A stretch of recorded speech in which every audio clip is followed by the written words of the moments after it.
আসসালামু আলাইকুম। সবাই কেমন আছেন? আশা করছি সবাই অনেক ভালো আছেন। আলহামদুলিল্লাহ আমি অনেক ভালো আছি।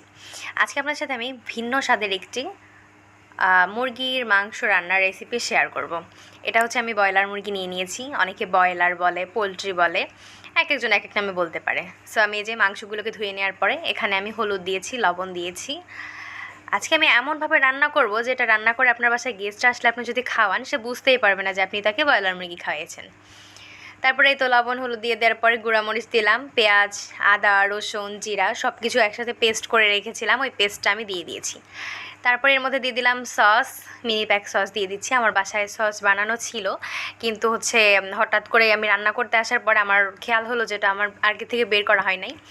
সো ফ্রিজে সংরক্ষণ করা আছে, যার কারণে আমি ওটাকে বের করে দিতে পারলাম না, এই জন্য আমি মিনি প্যাকটা ইউজ করছি। আপনার এখানে যে যেরকমটা মানে প্যাকেট জাতটাও ইউজ করতে পারেন অথবা বাসায় বানানোটাও ইউজ করতে পারেন, সেটা আপনাদের ইচ্ছা। হ্যাঁ, তারপরে ওটাকে আমি ম্যারিনেশন করে কিন্তু আমি আধা ঘন্টার মতো রেস্টে রেখে দিয়েছিলাম। আপনারা কিন্তু রেস্টে আধা ঘন্টা বা এর বেশি সময় ধরেও রাখতে পারেন। আমি হচ্ছে নর্মাল ফ্রিজে রেখেছিলাম আধা ঘন্টার মতো। তারপরে এই তো এখন চলে এলাম চুলা অন করে, কড়াই বসিয়ে দিয়েছি। তেলটা গরম হয়ে যাওয়ার পর এর মধ্যে আমি তেজপাতা দিয়ে দিয়েছি। তারপর এখানে গরম মশলা দিব, এলাচ দিচ্ছি, 3-4টা এলাচের মতো আমি দিয়ে দিলাম। তারপর কিছু দারচিনি,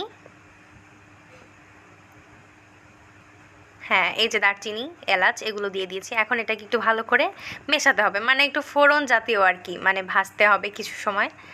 তারপরে এই তো ভাজা হয়ে যাওয়ার পর আমার ম্যারিনেশন করে রাখা মুরগিটা আমি দিয়ে দিয়েছি এর মধ্যে, এই যে। আর আমি আজকে বলে রাখি, আমি রান্নায় কিন্তু কোনো রকম পানি ইউজ করব না। এটা মাংসটা আমি এখন কষিয়ে চুলার আঁচটা আমি কমিয়ে ঢেকে রাখবো। এটা থেকে যেই পানিটা বের হবে আমি সেই পানিতেই রান্না করব।